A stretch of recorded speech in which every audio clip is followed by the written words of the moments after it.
আর আমাকে তুমি ভালো বলছো? আনো এক্ষুনি তোমার হাতে আমি হ্যান্ডটেপ পরিয়ে দিতে পারি।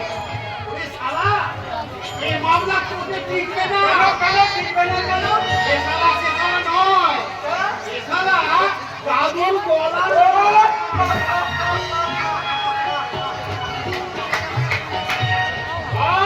বাবা যা ভেবেছিস তাই।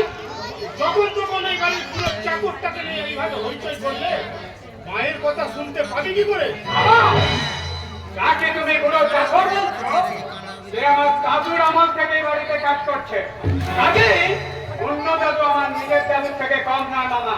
ওমা এবং ফুলস্টপ দিয়ে দে এইসব পুরনো কালচারে। এ যুগের কোনো ছেলে তার বাড়ির চাকরকে নিয়ে এইভাবে মাতামাতি করে না। শুধু মামাদের মাথায় ছাতি ধরে থাকে, তাই বলো শুধু। চাকর চাকরের মতো থাকবে। এই মামা ভাগ্নের কথার মাঝখানে তুমি নাক গলাবে না। হ্যাঁ তুমি আর ওই মেসু মশাই দুজনে মিলে আমার ভাগ্নেটাকে আদর দিয়ে দিয়ে শক্ত হতে দিচ্ছ না।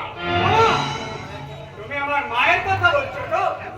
মাকে বলে দিও আমি শক্ত হবার আগে দুই দাদুর ভক্ত হয়ে গেছি। শোন, তাহলে তোকে একটা কথা বলি, শোন। আগে সিগারেটটা ফেলে দাও, তারপরে যা বলার আছে বলবে। ফেলে দেব? কেন?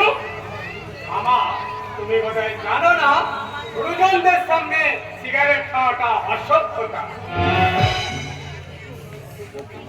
এইসব পুরনো সভ্যতা এই যুগে চলে না, বুঝলি?